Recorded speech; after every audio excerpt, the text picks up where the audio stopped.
sorry for my late arrival.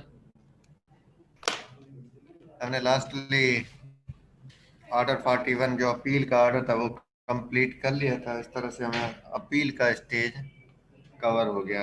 उसके बाद जो रिलेवेंट या वो प्रोवेंट जो कि चैलेंज के हवाले से है, एक रिवीजन है, एक रिव्यू है।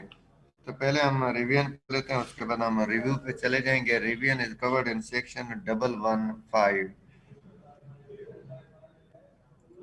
Revision is covered in section 115.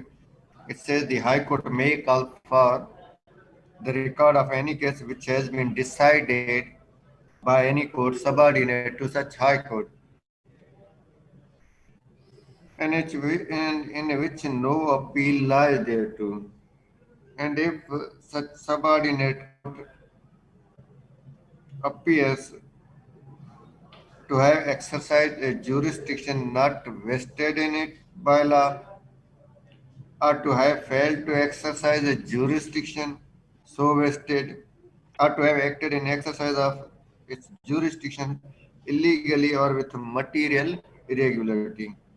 कौन सी पॉइंट है जिस पर रिवीजन एडमिसिबल हो सकती है कि मटेरियल इरेगुलरिटी हुई है, या ज्यूरिस्डिक्शन के एक्सरसाइज में इलीगलिटी हुई है, या ज्यूरिस्डिक्शन थी ही नहीं, या ज्यूरिस्डिक्शन एक्सरसाइज नहीं की, या ज्यूरिस्डिक्शन थी नहीं, अगर थी तो एक्सरसाइज नहीं की, या ज्यूरिस्डिक्शन जो है एक्सरसाइज की है इलीगली विथ मटीरियल इरेगुलरिटी। तो ऐसी सूरत में ये रिवीजन का प्रोविजन सेक्शन 115 कहता है कि जो हाई कोर्ट है वो सबऑर्डिनेट कोर्ट से रिकॉर्ड मंगवा सकती है।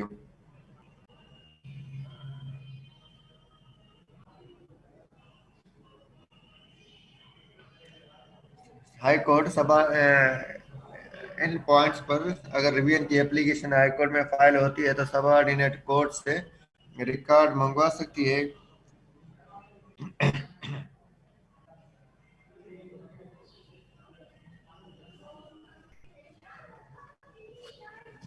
उस केस में जो उस सबऑर्डिनेट कोर्ट ने डिसाइड किया है, वो केस जो सबऑर्डिनेट कोर्ट ने डिसाइड किया है, हाई कोर्ट उस हालांकि उस केस में अपील दाखिल नहीं की गई, अपील कोर्ट में नहीं है, लेकिन हाई कोर्ट उस सबऑर्डिनेट कोर्ट के इस फैसले को चेक करने के लिए रिवीजन के तहत सेक्शन 115 के तहत रिवीजन एप्लीकेशन में रिकॉर्ड कॉल करवा सकती है। क्या उसमें पॉइंट्स क्या है जो जस्ट अभी हमने शेयर की कि वो जो सबऑर्डिनेट कोर्ट है उसको ज्यूरिस्डिक्शन नहीं थी और उसने ज्यूरिस्डिक्शन एक्सरसाइज किए, वो मैटर डिसाइड किया है हालांकि ज्यूरिस्डिक्शन नहीं थी। सेकंडली के जो ज्यूरिस्डिक्शन थी वो एक्सरसाइज नहीं की किसी और मैटर में, किसी मैटर में ज्यूरिस्डिक्शन थी तो एक्सरसाइज नहीं की। और थर्डली के ज्यूरिस्डिक्शन इलीगली और विथ मटेरियल इरेगुलरिटी के साथ एक्सरसाइज किए। The High Court may make such order in the case as it thinks fit. अब कोर्ट के सामने ये बात जाहिर होगी, क्लियर होगी, तो ऐसी सूरत में हाई कोर्ट कोई भी ऑर्डर पास कर सकती है जो हाई कोर्ट की नजर में मुनासिब हो। Provided that where a person makes an application under this subsection, he shall in support of such application furnish copies of the pleading, documents and order of the subordinate court. अगर कोई शख्स revision की application move करता है तो उस application के साथ तो एप्लीकेशन के सपोर्ट में प्लीडिंग्स की कॉपी या जो डॉक्यूमेंट्स हैं या सबऑर्डिनेट कोर्ट का जो ऑर्डर है उसकी कॉपी उसके साथ अटैच करेंगे।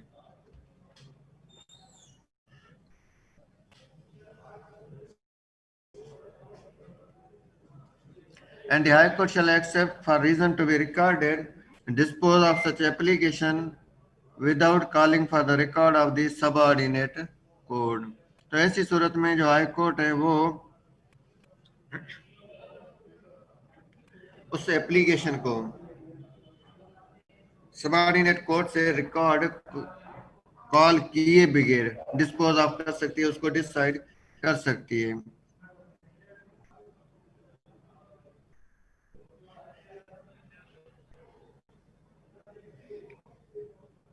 Provided further that such application shall be made within 90 days of the decision of the subordinate court, कि ये जो रिवीजन की एप्लीकेशन 115 के तहत हाई कोर्ट में मूव की जाएगी, ये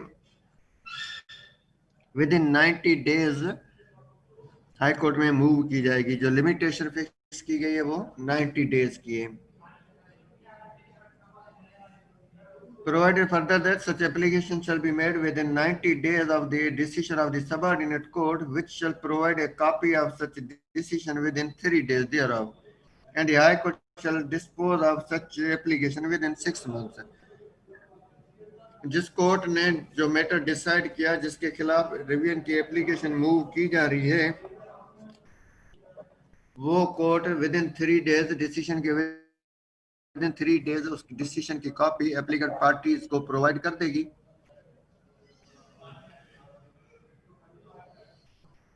और वो पार्टी अगर उसके खिलाफ रिवीजन फाइल करना चाहे तो विद इन 90 डेज 90 डेज के अंदर रिवीजन फाइल कर सकती है। और high court with in 6 months उस एप्लीकेशन को, रिवीजन की एप्लीकेशन को डिस्पोज ऑफ करेगी। The district court may exercise the powers conferred on the High Court by subsection 1 in respect of any case decided by a court subordinate to such district court, in which no appeal lies and the amount or value of the subject matter whereof does not exceed the limit of the appellate jurisdiction of the district court. ये same power district court भी exercise कर सकती है अगर वो जो matter है वो डिस्ट्रिक्ट कोर्ट की जो लिमिट है, पेक्यूनरी लिमिट है, उससे एक्सीड नहीं करता। और सेकंडली, वो कोर्ट जिसके डिसीजन के खिलाफ रिवीजन फाइल की जा रही है वो डिस्ट्रिक्ट कोर्ट के सबऑर्डिनेट है।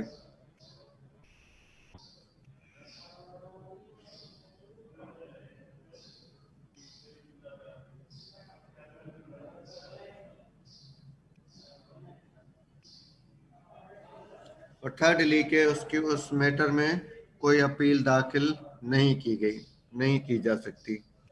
3 बातें हैं, अपील दाखिल नहीं की जा सकती, डिस्ट्रिक्ट कोर्ट को पेक्यूनरी ज्यूरिसडिक्शन जो हासिल है अपीलेट पेक्यूनरी ज्यूरिसडिक्शन, उससे वो अमाउंट और वैल्यू एक्सीड नहीं कर रही, और थर्डली वो जो कोर्ट है वो डिस्ट्रिक्ट कोर्ट के भी सबऑर्डिनेट है। तो ऐसी सूरत में डिस्ट्रिक्ट कोर्ट में भी रिवीजन फाइल की जा सकती है। If any application under subsection 1 in respect of a case within the competence of the district court has been made either to the High Court or the district court, no further such application shall be made to either of them.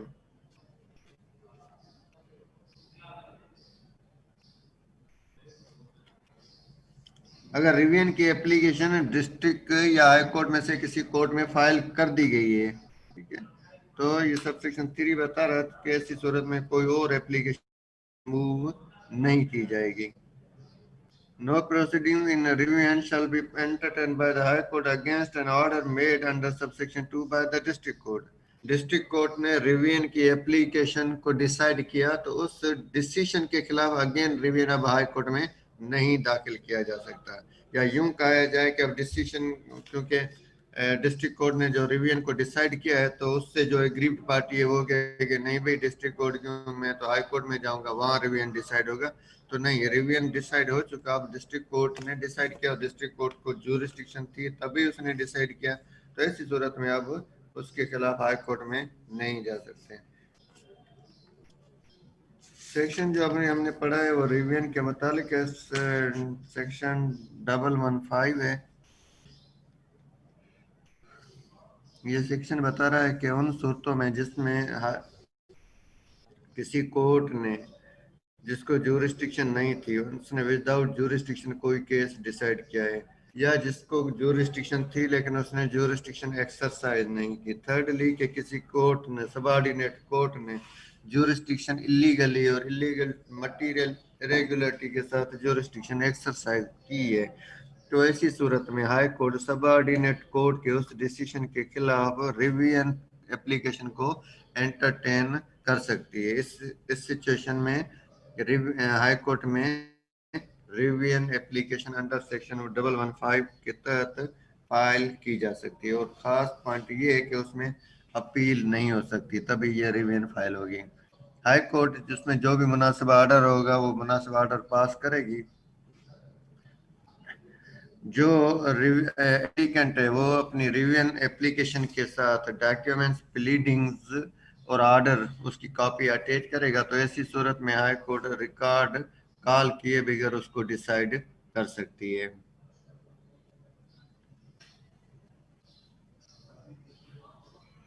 ये application with in 90 days file की जाएगी high court में, और जो court decide करेगी matter उसको वो court with in 3 days उसकी कॉपी प्रोवाइड कर देगी अपने ऑर्डर की, और 90 डेज में रिवीजन फाइल की जाएगी, और high court with in 6 months इस सेक्शन के तहत with in 6 months revision application को डिसाइड करेगी। 115 सेक्शन का सब सेक्शन 2 बता रहा है कि अगर वो डिस्ट्रिक्ट कोर्ट में भी रिवीजन की एप्लीकेशन फाइल की जा सकती है अगर वो मैटर जो है सब्जेक्ट मैटर है वो उसकी जो पेक्यूनरी लिमिट है वो डिस्ट्रिक्ट कोर्ट की अपीलेट ज्यूरिसडिक्शन से एक्सीड नहीं करती, वो विद इन द लिमिट है, तो ऐसी सूरत में डिस्ट्रिक्ट कोर्ट में भी अपील रिवीजन फाइल की जा सकती है। ये रिवीजन की एप्लीकेशन हाई कोर्ट या डिस्ट्रिक्ट कोर्ट में से अगर किसी भी कोर्ट में दाखिल कर दी गई है तो दूसरी कोर्ट में दाखिल नहीं की जाएगी, और अगर हाई कोर्ट ने डिस्ट्रिक्ट कोर्ट ने रिवीजन एप्लीकेशन डिसाइड कर दी है तो उस डिसाइडेड रिवीजन एप्लीकेशन के खिलाफ हाई कोर्ट में अगेन रिवीजन की एप्लीकेशन नहीं दाखिल की जाएगी।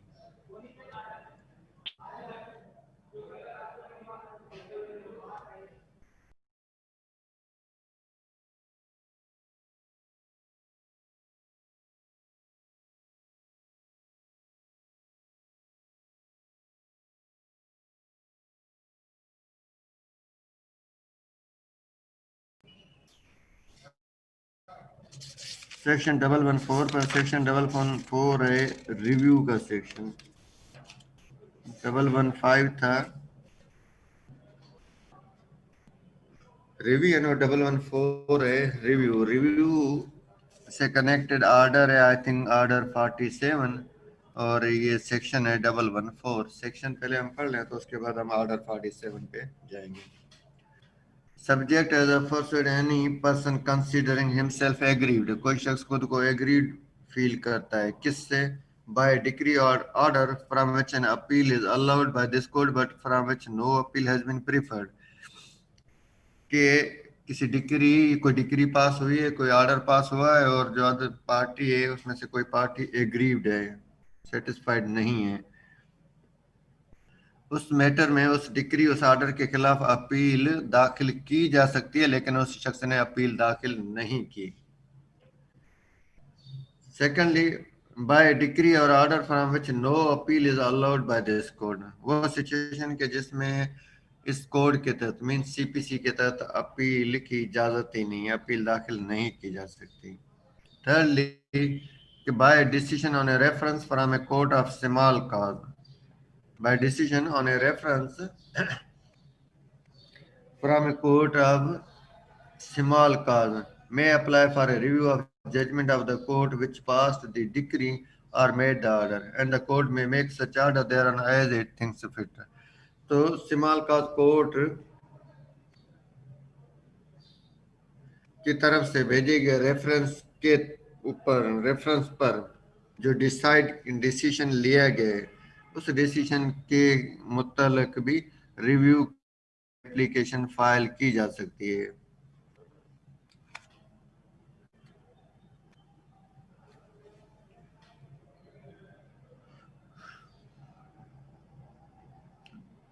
अब ये तीनों कैटेगरीज में चाहे अपील अलो थी, अपील नहीं की गई, रिव्यू फाइल किया गया, अपील की इजाजत थी, अपील की इजाजत ही नहीं थी, रिव्यू फाइल किया जा सकता है, और थिर्डली के सिमल का कोर्ट के रेफरेंस पर कोर्ट ने जो डिसीजन लिए किया, जो डिक्री पास की, जो ऑर्डर पास किया, तो उस पर भी रिव्यू फाइल किया जा सकता है। ये तीन कैटेगरीज हैं जिसमें रिव्यू फाइल किया जा सकता है। रिव्यू का जो ऑब्जेक्ट है वो बहुत ही लिमिटेड होता है। रिव्यू से मतलब ऑर्डर 47 है, उसमें मजीद हम डिटेल भी पढ़ेंगे, लेकिन कुछ मोटी मोटी बातें हम अभी डिस्कस कर लेते हैं कि रिव्यू का स्कोप वेरी लिमिटेड है। इसमें रिव्यू मींस जिसने जजमेंट या डिक्री पास की है उसने खुद अपना डिसीजन रिव्यू करना है। तो इसके बहुत ही कम चांसेस है कि वो जज जिसने डिग्री पास की है वो अपने रिव्यू के पावर्स में अपने जजमेंट या अपने ऑर्डर या डिक्री को मॉडिफाई करे, ठीक है ना। तो इसका अदरवाइज मतलब ये होगा कि वो गलत डिसाइड कर रहा है, गलत डिसीजन कर रहा है और रिव्यू में उसको मॉडिफाई कर रहा है। तो लिहाजा ये बहुत ही कम चांसेस है। दूसरी बात कि रिव्यू में मॉडिफिकेशन हो सकती है, अल्ट्रेशन हो सकती है। एक पॉइंट ये है कि उसमें टाइपिंग एरर हो, क्लरिकल एरर हो। 50,000 थे, 5,000 लिख दिए गए, या 50,000 थे, 5 लाख हो गए, ठीक है। तो ऐसी सूरतों में इसके अलावा और कोई जो नंबर वगैरह का इशू है तो जो टाइपिंग एरर है वो मॉडिफाई की जा सकती है रिव्यू में। थर्डली कि हम चाय पीते हैं, चाय में अगर मक्खी गिर जाए, ऊपर तैरती हुई नजर आए, तो हम चाय पिए या ना पिए लेकिन मतलब वो मक्खी निकाली जाती है, ठीक है। लेकिन अगर चाय पेश की गई है और मक्खी बिल्कुल बॉटम में है, तो ऐसी सूरत में बहुत ही जीरो चांसेस है कि बंदा वो चाय को यूज न करे, या बॉटम में मक्खी चेक चेक करने की कोशिश करे कि चाय के बॉटम में कोई मक्खी तो नहीं है। तो इस तरह से रिव्यू के बहुत कम चांसेस होते हैं। अगर मक्खी तैरती हुई नजर आएगी मीन्स जो फैसले में एरर, जो गलती है वो इस मक्खी की तरह से नजर आएगी, तो कोर्ट उसको रिव्यू कर सकती है। लास्टली कि कोई ऐसा फैक्ट जो फैसले के बाद जाहिर हुआ है, फैक्ट या एविडेंस, ठीक है, और उस वक्त जिस वक्त मैटर चल रहा था उस वक्त even by exercising due diligence that could not be discovered, कि जब केस चल रहा था उस वक्त एक्टिवली उसको परस्यू करने के बावजूद भी वो एविडेंस या वो फैक्ट डिस्कवर नहीं हो सका था। अब ये डिस्कवर हुआ है आफ्टर द जजमेंट। तो ऐसी सूरत में ये रिव्यू का ऑप्शन एक्सरसाइज किया जा सकता है, वो जजमेंट मॉडिफाई हो सकती है। अदरवाइज बहुत ही कम चांसेस है कि रिव्यू अलो हो। ये रिव्यू का रिलेवेंट ऑर्डर हम पढ़ेंगे नेक्स्ट क्लास में इंशाल्लाह ताला। रिलेवेंट ऑर्डर इससे पहले सेक्शन है 113 इस चैप्टर का। आज हम उल्टा पढ़ रहे हैं कि पहले 115 पढ़ा है, उसके बाद 114, अब 113 पढ़ रहे हैं। 113 सेक्शन बता रहा है कि subject to such condition and limitation as may be prescribed, any court may state a case and refer the same for the opinion of the High Court, and the High Court may make such order thereon as it thinks fit.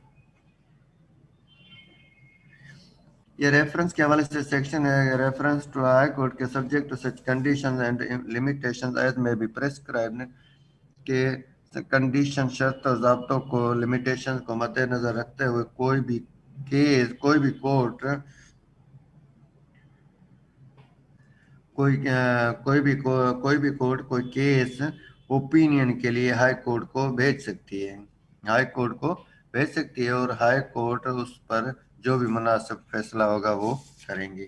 और इसकी यही point जब हम review पढ़ रहे थे कि 114 उसमें जो थर्ड पॉइंट है वो यही थी कि जो रेफरेंस भेजा गया है हाई कोर्ट को, और हाई कोर्ट उस पर जो डिसीजन करती है, जो डिक्री ऑर्डर पास करती है, तो उसके मुतालिक भी रिव्यू फाइल किया जा सकता है, ठीक है। तो अब सेक्शन जो 113 है वो जस्ट रेफरेंस बता रहा है कि कोई भी कोर्ट ओपिनियन के लिए, कि उसमें कोई कंफ्यूजन है कोई लीगल पॉइंट के हवाले से, तो कंफ्यूजन के लिए या क्लियर करने के लिए या ज्यूरिस्डिक्शन के पॉइंट ऑफ व्यू से कोर्ट वो केस रेफर कर सकती है हाई कोर्ट को, और हाई कोर्ट उस पर अपना जो मुनासिब ऑर्डर होगा वो पास करेगी। ठीक है, हम क्लास यहाँ ख़त्म करेंगे। नेक्स्ट इंशाल्लाह ताला नेक्स्ट क्लास में एक रेफरेंस था जो 113 में था, उसके बाद रिव्यू था, और उसके बाद रिवीजन था। रिवीजन के मतलब कोई ऑर्डर नहीं है, जस्ट सेक्शन में ही कवर्ड है, और 114 में रिव्यू है। रिव्यू का जो रिलेवेंट ऑर्डर है मेरे ख्याल में 47 है। इंशाल्लाह ताला नेक्स्ट क्लास में हम ऑर्डर भी पढ़ेंगे। आपका कोई सवाल हो तो आप सवाल पूछ सकते हैं।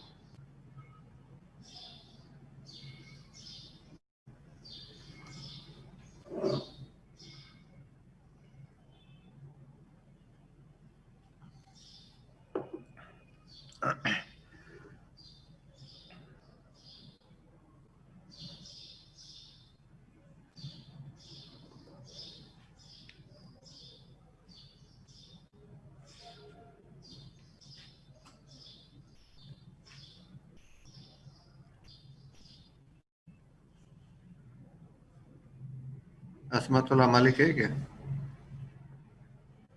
जी सर जी। अच्छा, क्या कर रहे हैं?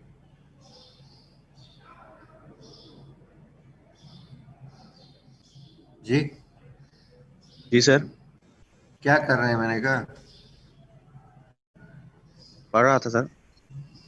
अच्छा, एमन क्या कर रहा है एमन? जी सर। जी सर। क्या कर रहे हैं आप? सर ॿुधां पियो। जो जी अब्दुल कदीर कौन पे उदय सर ॿुधे पियो सर कदीर भी। अच्छा, कदीर उदय माशाल्लाह सब एक्टिव लगा जी था। सर। समय जो साहब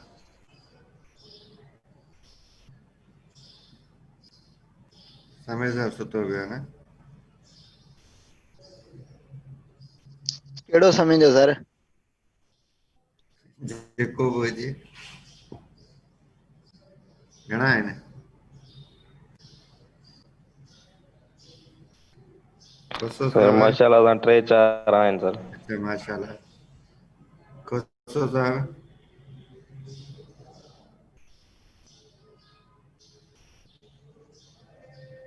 कोसो साहब सुतो पियो आहे।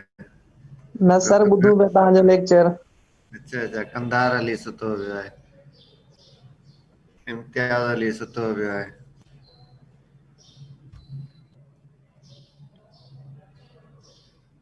कंधार अली, इम्तियाज़ अली, ॿियो केरु सुतो पियो आहे? मुर्तज़ा, मीर मुर्तज़ा सुतो पियो आहे।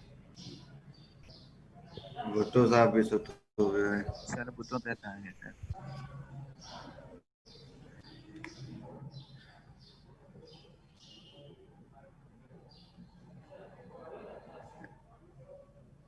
इरफान कीरी वाला जागे पियो आहे, अलाए उहो बि सुतो पियो आहे। न सर बिल्कुल जागूं।